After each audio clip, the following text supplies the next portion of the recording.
Hey, everybody, I'm Jody Vance. And I'm George-Affleck. And it's time for Snow, Unspun.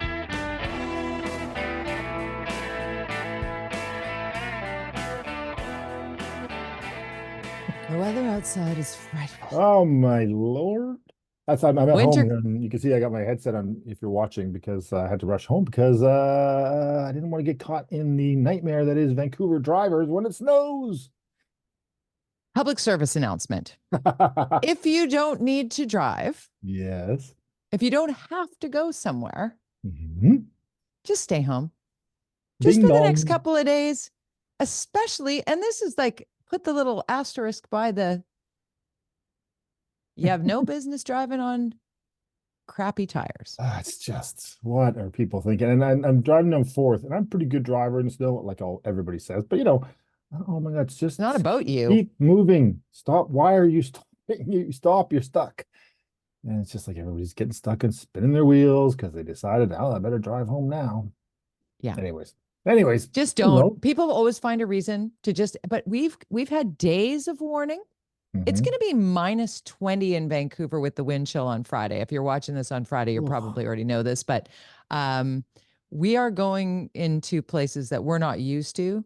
And I really feel for the remarkable high numbers of people without homes right now. I can't help but think about being someone with nowhere to go in this weather. Yes. Are you referring? I mean, it's terrible, but is that related to the Oppenheimer Park tent removal? Are you referring? But I mean, the tent's not the right place to be either. No. I mean, typically in Vancouver on a snowy day, you could probably manage for a couple of days bundled up in a tent with a propane heater that might or might not kill you. Yeah.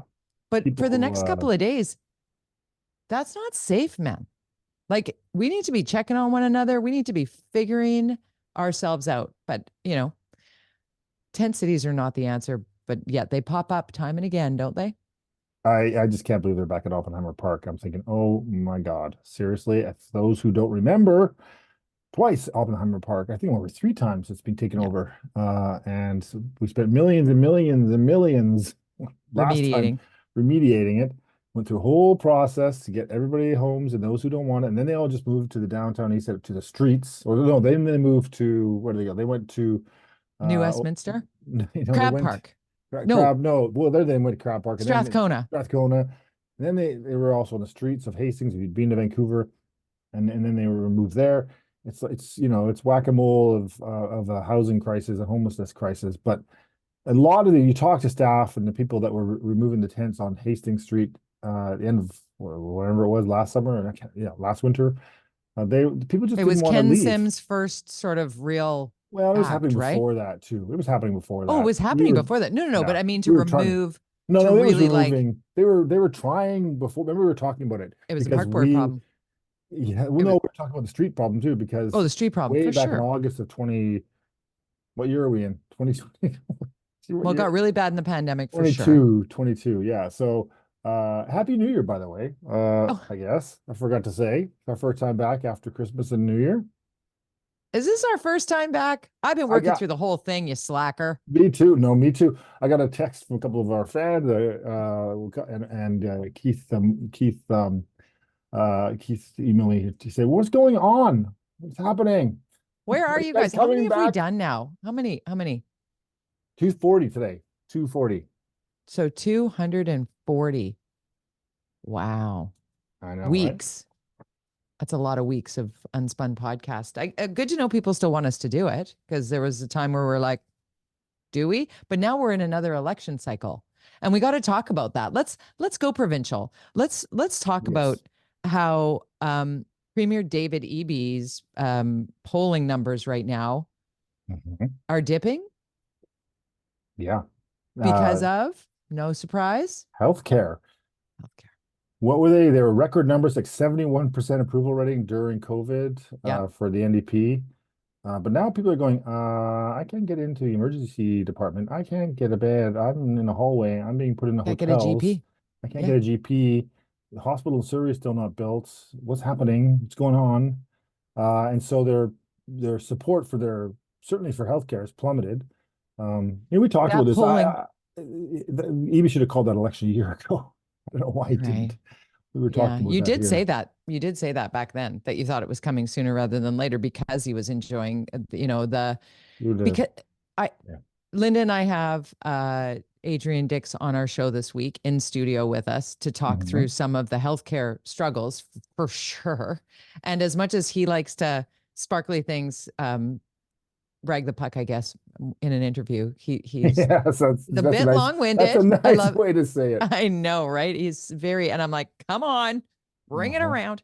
But you know, he's very, we put those polling numbers in front of him and he pointed to Hmm. them and did, say some might argue, and there are definitely going to be people who are like, not me, but some would argue that British Columbia managed healthcare wise through the pandemic fairly well when you compare us to the world when it came to Yes, just the data around it, and we sure. didn't lock down and schools stayed open and we Yeah. were, I think Dr. Henry, I think Dr. Henry did a great job. So I'm just giving my perspective of what Adrian Dix was saying, what the health minister was saying today was about where these numbers are, and the polling is like, because it has all of the provinces are down because the healthcare system across the board is struggling. What happens here in BC is people are moving here in droves. We don't have the healthcare system in place to support that. There were like 300,000 new British Columbians last year. Um, and like, we're not even talking about housing. We're not even talking Hmm. about other stuff. We're talking about just our healthcare system. There were 300,000 new MSP citizens in BC last year, and Yes. and people were exiting. Like, it's a perfect storm of, I don't know that having a different party in charge, but as you often tell us, it's these issues that when it hits voters where they live, and health certainly does, you're not surprised that the approval rating dips. I would say, first of all, good try there to spin that sucker, Adrian Dix. I would also say you might have thought about a cabinet shuffle there, buddy, when you had the chance, because he could have left that ministry saying, well, when I was there, we had 71% approval rating. Now it's crashing and he's going to have to take the blame for it. This is a lesson in politics for those of you who are ever going into politics. Know when to leave and when to high five and get out and do something else. Because also in general, you lose your creativity, you lose your zest for what you were doing. I'm not saying Adrian Dix is doing a bad job or good job. It's just the nature of politics, whether it be a ministry or the premier or the prime minister or whatever it might be. There is this tide that comes in, and you are either going in or going out. And I think that so I don't know. I don't think there's enough there for the NDP to be too worried, because we have, of course, as we talked about, the split on the right On the with right. the BC Yeah. United Conservatives, and that only spells bad news. The only thing that we could hope for is that that the NDP won't get a super majority, but I am sure they, based on the latest polls, anyways, even now they'd still get a pretty solid majority in the next election. But 8 months, 9 months is a million years in It's a million politics. years. But I will say a couple of things that, because I was asking questions of the health minister, because I've gone months without a GP. My son's GP, my pediatrician, fired him mid-pandemic because she's just like, yeah, no. And it's like, where do we go? What do we do? Well, Hmm. if something goes down, we have to go to the hospital. Well, the hospital's full. Like, the beds are full, the emergency room's full, the doctors are exhausted. Like, Yep. what is going to give? Because Yeah.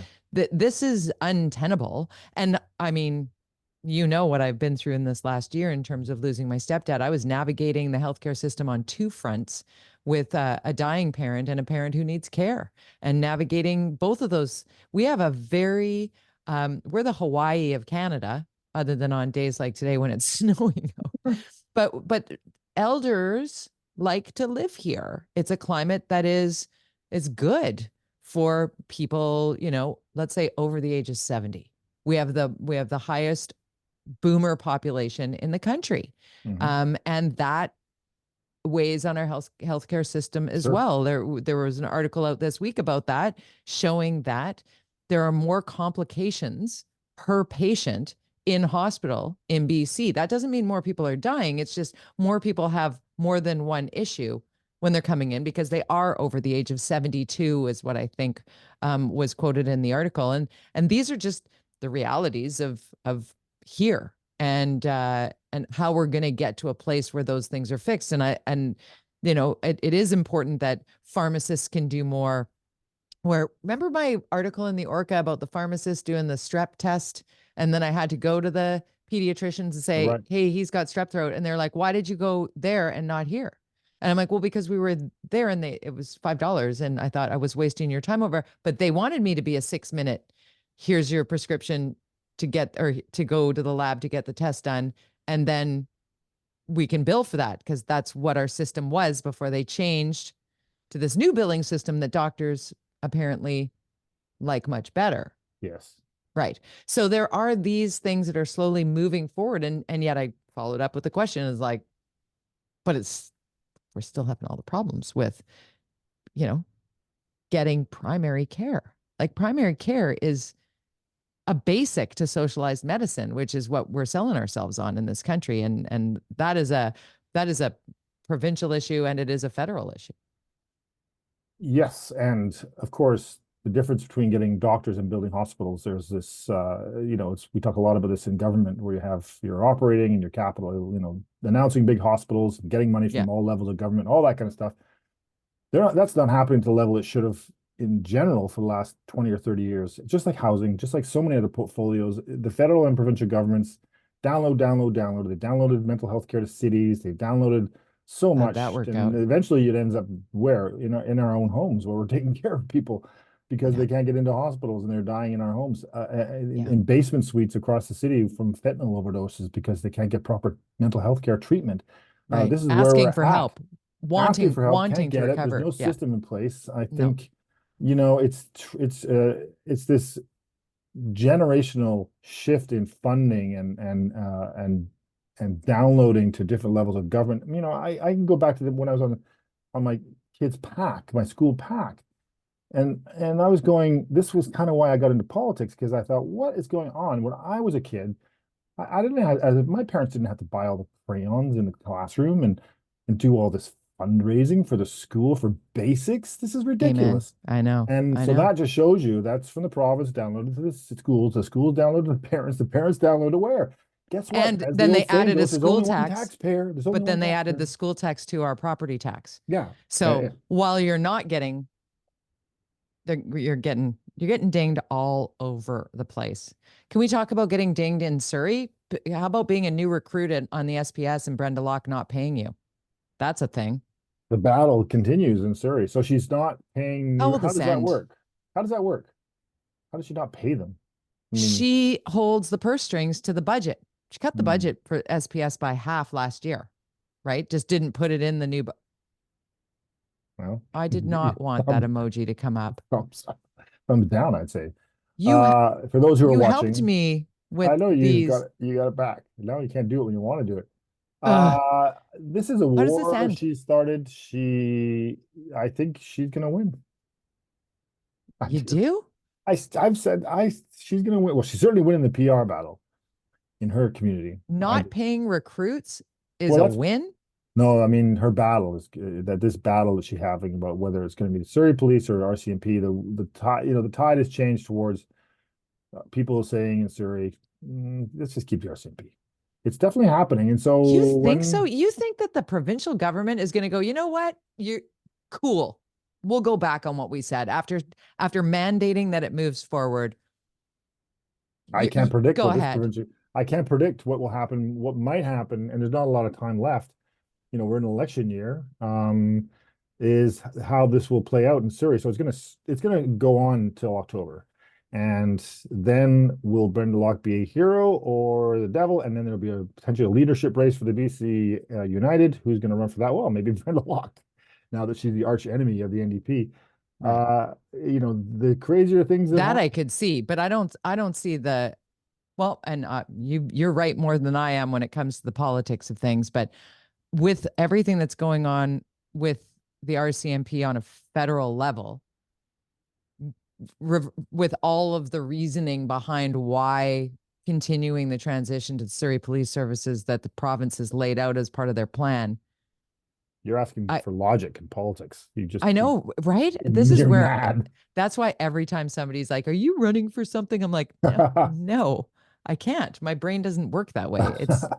It's really something. But I mean, the recruits deserve to be paid. I That's mean, cruel. That's cruel. that is some next. I think that is a PR problem for Brenda Locke Yeah. to go that low, is to actually punish the people who would serve and protect, people who will actually put themselves in harm's way on a daily basis by choice in the name of serving and protecting, is just, I mean, It's time for Diane Watts to be brought in as a mediator to this relationship, I believe, maybe, or somebody oh, who has, some kind of influence to the people of Surrey and perhaps the mayor, and yeah, has respect provincially, potentially, and is not involved in politics anymore. Maybe she can, because she, on election night, when she and I were co-hosting the CTV election night coverage, uh, you know, uh, she immediately put solutions on the table when she saw what happened in Surrey and what Brenda Locke said that night.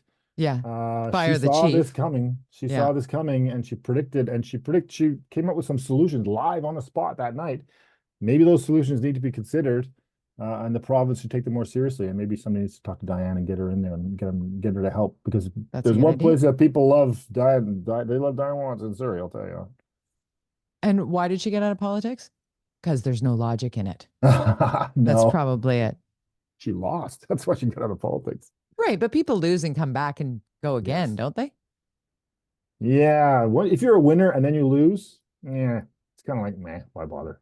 Oh, I'm It just depends looking on south of the it border. depends on, huh? Yeah, I yeah, thought yeah, you were going to right. get my reference to south of the border Oh, I politics. see. It's Oh my God, wild. I don't know. Oh, I had to listen. I was so confused by it. I know I'm jumping over Trump, but that court case, that whole thing, I was so confused by this argument. But then I listened to New York Times podcast, and I'm like, oh, wow, this is really challenging, because I'm just going to sort of, they have this dilemma where he's arguing, hey, the president should have this kind of power to be able to whatever, and he's saying, they kill people if I Immunity. have to kill people. Yeah. And so, and of course, we all know that that's kind of what we think that presidents do all the time. It's in the spy movies, right? Don't they go and, get this person killed and that person taken care of and this issue done and, whatever.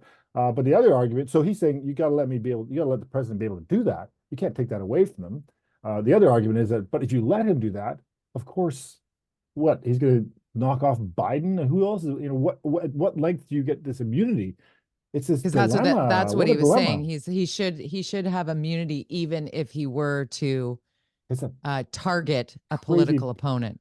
it's It's like it's such a paradox. unbelievable. It's the biggest paradox that their court system. I don't even understand how they're going to make this work, because I understand both sides. I totally get it. You go, yeah, of course, you want the president to be able to make those kind of decisions, I assume, But that there's are never been a perhaps, president who speaks the way he does and lies the way he does. There's never been a president in the United States who actively attempted a coup. Like there's never been a president trying to, you know, insert fake electors. Like there's just never been, and refused to acknowledge that he lost the election. Like that was one of the things. See, we're going on to US politics here, but watching the debate between Nikki Haley and Ron DeSantis last night, Mhm. it shouldn't be astounding to hear Nikki Haley say Donald Trump lost in 2020. Joe Biden won that election. But she literally, I've never heard her say that until last night. Because you've Like the seen the fact, polling, the Republicans 81% now say he didn't lose, or something crazy numbers saying he didn't, he won the election. right? Because if they It, say it out loud enough, it becomes true. That's called yes, gaslighting. Like yes. it's just not, it's crazy. It's crazy. And It's and I not going don't to end like the well. fact that our politics here, to shift it back to what we're seeing in Yes. Surrey, is as crazy and messy and Yeah. personal and barky as it is. There needs to be adults in the room. The city of Surrey deserves better. It deserves our provincial government should be focused on other things. There are other things to focus on than whether it's the RCMP or the SPS. And the two of those bodies are not aligned in helping one another. Serving and protecting the community should be a priority, period. The rest of this stuff should have been sorted out long ago, in my opinion. But then me again using, you know, It, it rationale. it seems to me to it's because there's where it doesn't equal what's going on in the States as far as his argument for what I was describing there. The argument that that Surrey is trying to make is not doesn't fly necessarily because, as we've talked about many times, municipalities serve at the pleasure of the province. And so you can't argue. You could take this to the other whatever level of court. I can't imagine a court arguing differently. They would say, look, the province made a decision. They oversee the administration of our municipal governments through the Municipal Act and the Vancouver Charter. Yeah. That's the way it goes. Suck But it. you said just a few minutes ago that you think Brenda Locke wins in the end. That's politics. I'm talking about it. I'm Oh, talking judicial system oh, versus okay. politics. Oh, I I think misunderstood you because I thought you meant she would ultimately get what she's trying to get, she which might. means, Yes, because but so the province, far, but you just said that the city serves the province. The province has oh said yeah, I'm this not is what's saying, happening. yeah, that's you're going logical again, Jody. Well, no, but just explain that to our Because viewer or I listener. think I know you love people, and I know you yeah, love to yeah, argue. I know you love a debate and I know you love to be provocative. So I'm good. yeah, You've entertained me, yeah, but no, now explain the listener. the power of popularity is insatiable to politicians. They just can't get enough of it. They need it. They need it. It's their oxygen. And if they sense that they're going to lose the PR battle, they're losing the spin. The spin's heading the wrong way for them, which is certainly the case for the NDP right now in Surrey, which is an important area. And I've said this from day one that this is polling and all that kind of stuff that's happening in not only Surrey, but whatever happens in Surrey happens is a mood of the valley for the most part, is going to impact the NDP. And so they can't win without the valley. They can't win potentially without Surrey. So they need Surrey, they need Langley, they need all those areas in order to ensure that they get their majority. If Brenda Locke is posing such a challenge to them through this by being so stubborn, then they are going to sit up and go, is it worth it? Is this worth it? Let's just, you know what? Let's find a different solution. Or they go into the election with this still unsolved because maybe they've seen, I think we're on the right side of this issue and we're going to beat her on this and we're going to show Surrey, and because Surrey has our support or whatever specific data they have that we wouldn't have. And Right. believe me, the polling that political parties do is much stronger than the stuff you ever see publicly. Which is Is wild. will be what really calls today. But right now, public polling is showing that it's heading on to Brenda Locke's side of the argument in Right. support of the RCMP. Is that true for the NDPs and BC United and the Conservative parties polling behind the scenes? Although I doubt that United and Conservative have enough money for the kind of polling that I'm talking about, but the NDP sure do. So they will have their data, even though they always deny that they don't. Oh no, we're not. They, of course they are, Yeah. and they will know where they stand on this issue. And if it's heading in the wrong direction and they lose 2, 3, 4 seats, 5 seats, 6 seats because of this issue, they'll change their mind. Of course they will. They're politicians. Easy.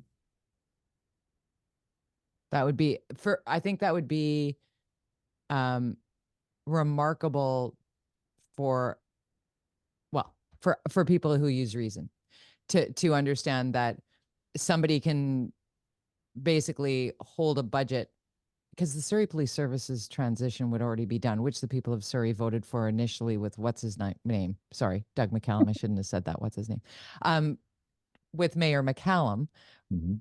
they voted for this transition, Mhm. and that's the lesson here that I'm looking at as a voting citizen of British Columbia, is that when the provincial government said we are going to make it a rule because of this mess that from now on, if you ask to transition to something, there's no going back because Mhm. this is really hurting the people of Surrey. I think that the amount of money that's being spent and the amount of toxicity around this and the amount of like focus and manpower and the things that could be getting done instead of this, um, if they just turn around and go, yeah, never mind, we'll just, yeah, whatever you say, that will I I I see them lose more in I the can long run. Because it's not, for me, it's not about Surrey. I don't live there. I don't really have any skin in the game other than, I mean, growing up, I lived south of the Fraser, and I know that Surrey's been the butt of a joke for a long time, and the people there in this fastest growing city in the country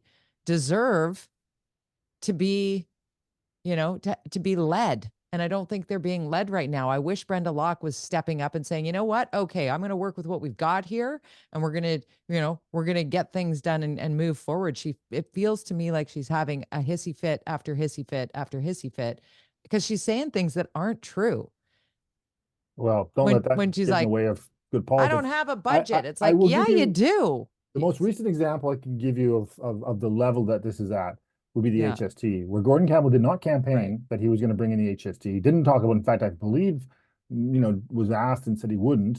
And then as soon as he got elected, after being in office for 11 years, brought in the HST, which, by the way, is actually a pretty good tax, much better than the GST, PST that we have for business, anyways. But he really made people mad and was pushed out of office, and they reversed a massive decision and costed the taxpayers and years of impact on small business and on our province's future. It's just because he did it badly, and he presented it badly, and he did it badly politically, and they reversed a decision that should not have been reversed. It should have been brought in. HST is a good tax. It makes total sense. It's a solid weighted tax. But because he did it the wrong way, they doesn't matter that the decision that that this option is the better option. It didn't matter. It didn't matter But see, the because difference politically between the it was over. hypothetical of the HST versus PST GST, Hypothetical well, no, is that here.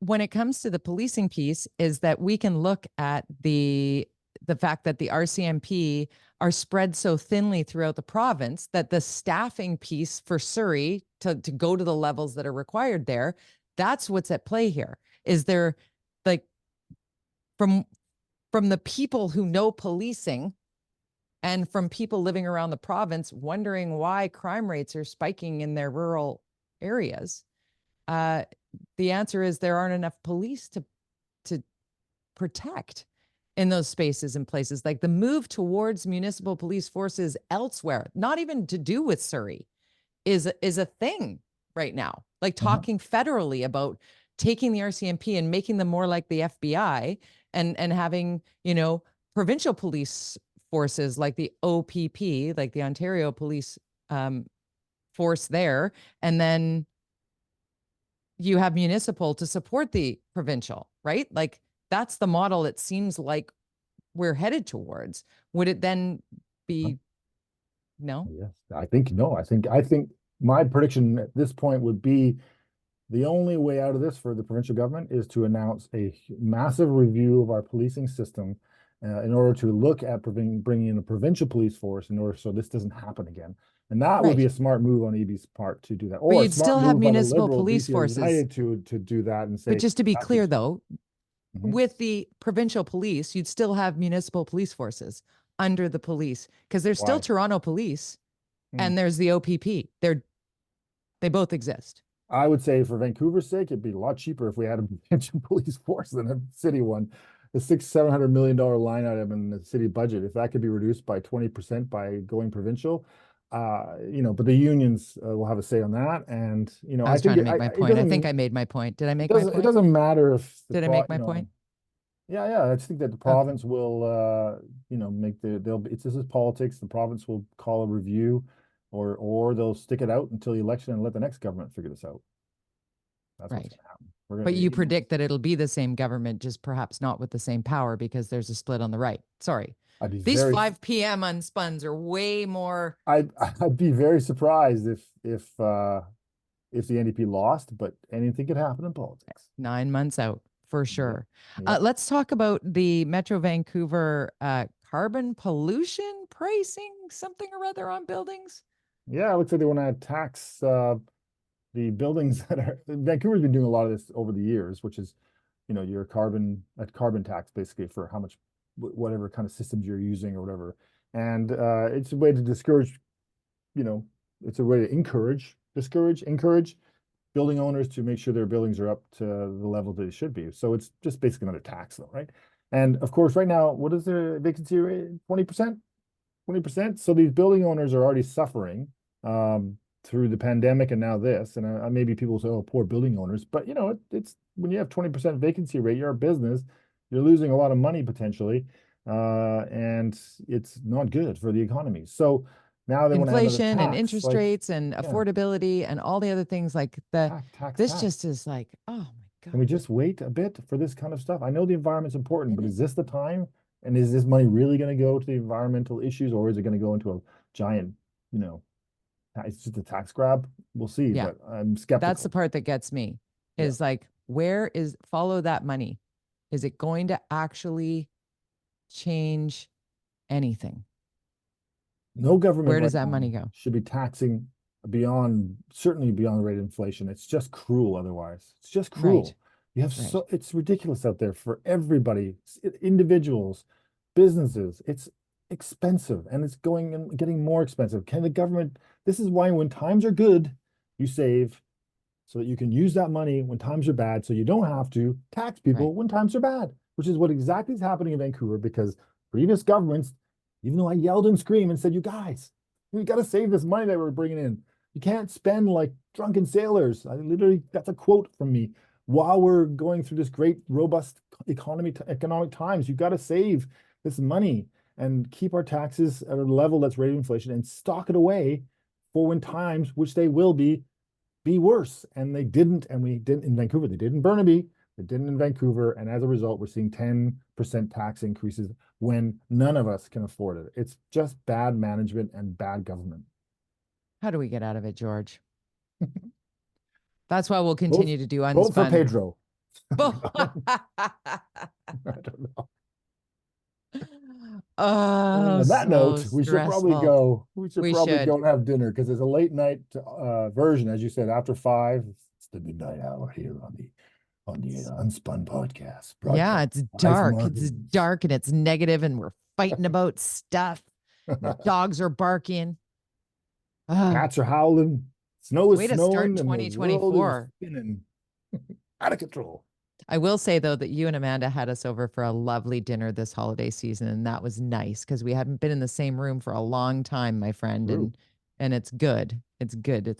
I'm glad we're back on Unspun, and we'll You try not stayed to. late. You stayed late. I was We very did. surprised. I didn't think you were such a late partier. Well, But you were I looked at here. my watch. I'm like, oh geez, we should probably go. Like I could have stayed.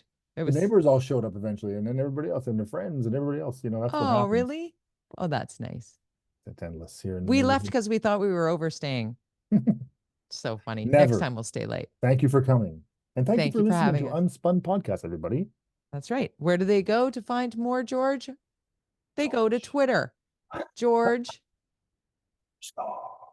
underscore Affleck at George underscore Affleck. I'm at Jody Vance, Jody with a Y, unspunpodcast.com, where you can go back into the archives and listen to George and I argue with each other once a week for 30 minutes. It's the fastest 30 in politics and all things unspun. We try and take the spin out of things. And you did that tonight, I gotta say, in the evening edition. Rationale has no place in politics. It's okay. On that note, I will say goodbye. We'll talk more next week. Bye.